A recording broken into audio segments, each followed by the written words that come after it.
Double స్మార్ట్కి ఇచ్చేద్దాం. మనం ఇప్పుడు రామ్ పోతినేని గారిని మాట్లాడాల్సిందిగా కోరుకుంటున్నాం.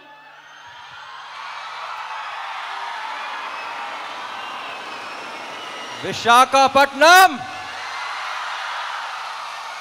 అది ఎప్పుడు వచ్చినా సౌండ్ తగ్గకూడదు. అందరూ బాగున్నారా? ఎట్లుంది ట్రైలర్?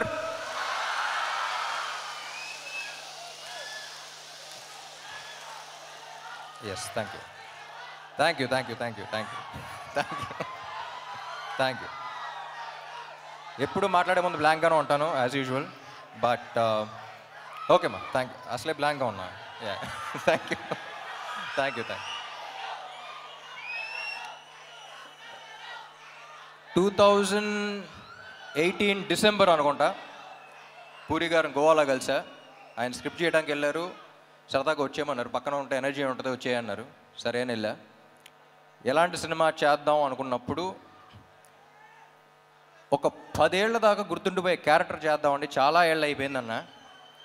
అప్పుడు రాశారు ఆయన ఇస్మార్ట్ శంకర్.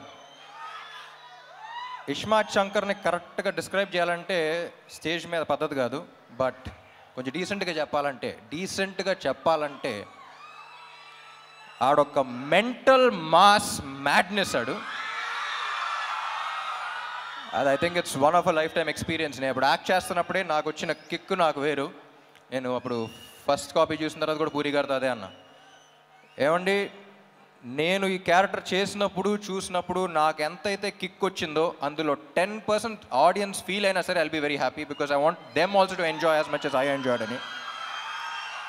సో అప్పుడు అడిగినప్పుడు ఆ క్యారెక్టర్ రాశారు. ఇప్పుడు ఒక్కటే అడిగా, ఏమండి ఇప్పుడు అలాంటి మెంటల్ మాస్ మ్యాడ్నెస్ ఉన్న క్యారెక్టర్తో ఒక కిక్ యాస్ స్క్రిప్ట్తో పాటు ఉంటే ఎలా ఉంటుంది అనుకున్నాం. సో అప్పుడు ఈ స్క్రిప్ట్ రాశారు ఆయన. అండ్ నాకు తెలిసి ఇప్పుడు దాకా చేసిన సినిమాలు అన్నిట్లో చాలా టైం తీసుకుని చేశారు ఆయన, అండ్ చాలా కష్టపడ్డారు.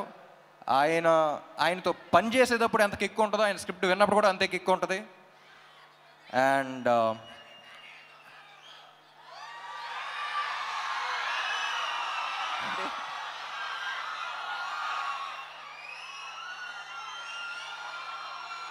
డైలాగా లాస్ట్లో చెప్తా. పూరి గారి గురించి చెప్పాలంటే అసలు కమర్షియల్ సినిమా అంటే మనకు గుర్తొచ్చేది పూరి గారే. అండ్ కమర్షియల్ సినిమా అంటే it's not an easy thing అండి. నాకు ఎప్పుడు చెప్పాలనిపిస్తుంది. నేను సినిమా గ్యాప్స్ ఉన్నప్పుడు అబ్రాడ్ వెళ్తూ ఉంటాను. నాకు కుకింగ్ అంటే చాలా ఇష్టం. నాకు తెలిసిన వాళ్ళు, నాకు బాగా క్లోజ్గా ఉన్న వాళ్ళకి చాలామంది తెలుసు. సో అప్పుడు ఇటలీ అలాంటి ప్లేస్కి వెళ్ళినప్పుడు వాళ్ళు జనరల్ ఇండియన్ ఫుడ్ అంత ఇష్టపడరు. You can't taste the ingredients, you can't అంటే ఒక్కొక్క ఇంగ్రీడియంట్ టేస్ట్ చేయాలి, it's two spicy, too much masala అంటారు. వాళ్ళ దగ్గర అవునవును ఓకే ఓకే అనుకుంటూ ఉంటాం. కానీ ఇండియా వచ్చి హైదరాబాద్లో దిగి డబుల్ మసాలా బిర్యానీ ఆర్డర్ చేస్తాం. మళ్ళీ దాంట్లో ఉండే కిక్ మనకే తెలుస్తుంది, మన బ్లడ్లో ఉందంట commercial cinema. But it's not easy. ఒక కమర్షియల్ డైరెక్టర్ ఒక కమర్షియల్ సినిమా తీయడం అంటే ఇట్స్ నాట్ ఈజీ. దానికి ఉన్న సక్సెస్ రేట్ చాలా తక్కువ. కానీ ఒక్కసారి కమర్షియల్ సినిమా హిట్ అయితే దాంట్లో వచ్చే కిక్ ఇంకా దేంట్లోనూ రాదు. చూసారా, ఇది కమర్షియల్ సినిమాలో థియేటర్లో చేసుకునేది ఒక సెలబ్రేషన్. అది ఇస్మార్ట్ శంకర్ అప్పుడు చూసా. సో మళ్ళీ ఆ కిక్కు, ఆ రచ్చ మళ్ళీ ఉంటుందని ఎక్స్పెక్ట్ చేస్తున్నాయి సినిమాకి. సో అందరం చాలా ఇష్టపడి చేసాం ఆ cinema. And thank you. Ali గారు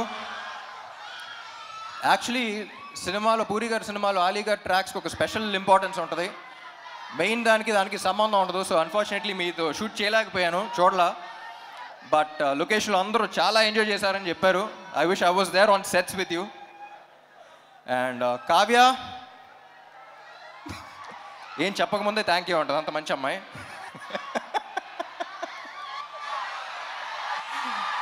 షీఈస్ అ స్వీట్ హార్ట్. ఇప్పుడు ఈ అమ్మాయి గురించి ఒక చిన్న క్యారెక్టర్ డిస్క్రిప్షన్ ఇవ్వాలంటే, లొకేషన్లో ప్రొడక్షన్ కుర్రోళ్ళని పంచదార అడుగుతూ ఉంటుంది. ఏదో బీపీ లో అయిపోయింది అనుకున్నాను నేను. ఒకసారి చూస్తే అక్కడ చీమలు వెళ్తున్నాయి, చీమలకి వెళ్ళి పెడతా ఉంది. సో అంత మంచి అమ్మాయి. సో చీమల్ని అలా చూసుకుంటుందంటే ఫ్యూచర్లో బాయ్ ఫ్రెండ్ ఇంకా బాగా చూసుకుంటుందని కోరుకుంటున్నాను. And Vamsi, temper Vamsi. నాకు టెంపర్ వంశీ ఈ సినిమాలో ఒక క్యారెక్టర్ ఉంది. క్యారెక్టర్ పేరు అడ్డా గుట్ట అక్బర్. ఆ పేరులోనే ఒక చిన్న ఫన్ ఉంది. సో సరదాగా అలాగే అడ్డాగుట్ట అక్బర్ని పిలవటం స్టార్ట్ చేశాను నేను. సో సినిమా అయిపోయిన తర్వాత టెంపర్ వంశీ నుంచి అడ్డాగుట్ట అక్బర్ అయిపోతామని కోరుకున్నా. And Vishu is one of the very few people. Generally మనం చాలా తక్కువ పని చేసి చాలా ఎక్కువ బిల్డప్లు ఇచ్చే వాళ్ళని చూస్తాం, కానీ ఎగ్జాక్ట్ ఆపోజిట్ మనోడు. అండ్ ఎంత స్ట్రెస్ ఉన్నా బయటకు చూపిడు. And I don't think double smart would have been possible without you. And చార్మీకి రైట్ హ్యాండ్లు అంటాడు. సో పాప మనోడు ఇద్దరు కలిసి అసలు యుద్ధాలే చేశారు. And thank you so much Vishu. And thank you Charmi. And Vizag songs ఎలా ఉన్నాయి? ఏ సాంగ్ బాగుంది? స్టెప్పా మారా మార్ ముందానా? స్టెప్పా మారా మార్ ముందానా? అది క్లారిటీ రాకుండా కన్ఫ్యూజన్లో రెండు బాగా చూసేయాలి. And my dear fans,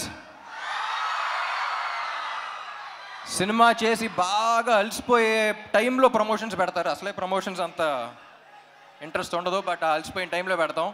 so అలాంటప్పుడు ఎనర్జీ అనేది మీ దగ్గర నుంచే వస్తుంది మళ్ళీ నెక్స్ట్ సినిమాకి.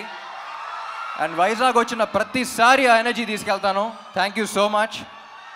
అండ్ కొంతమంది కుర్రోళ్ళు ఇందాక బైక్లో చూసా, చాలా జాగ్రత్తగా వెళ్ళండి ప్లీజ్. మీ ప్రేమ ఏంటో నేను అర్థం చేసుకోగలుగుతాను, కానీ మీరు బైక్లు అలా తోలుతుంటే నా గుండెలో రైళ్లు పరిగెడుతున్నాయి. సో అందరూ హెల్మెట్స్ పెట్టుకోండి. అండ్ సినిమా డైలాగా ఏంటి డైలాగేగా?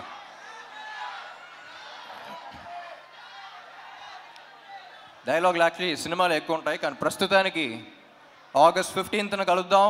మార్ ముంతా చోర్ చింతా. Thank you fans. Thank you ఇక్కడ పోలీస్ వాళ్ళందరికీ, అండ్ ఇక్కడ ఈవెంట్ ఆర్గనైజ్ చేసిన అందరికీ, గీతా గారికి, అందరికీ thank you. Love you all. Thank you. Ram గారు, ఇప్పుడే అలీ గారు యాక్చువల్లీ ఒక కోరిక కోరారు. అంటే వాళ్ళు ఇందాక నుంచి డైలాగ్ స్టెప్ అంటున్నారు, ఏదైనా ఒకటలా ఒక స్టెప్ ఏమైనా అంటే మీరు కావ్య ఒక స్టెప్ ఏమంటారు? ఓకే, అది థియేటర్లో చూద్దాం అంటున్నారు అనమాట రామ్ గారు. అండ్ పాట కూడా ఒక నిమిషం మీరు ఇక్కడే ఉంటే మీ ఫ్యాన్స్ ఒక గజమాల. So Vizag Ram edit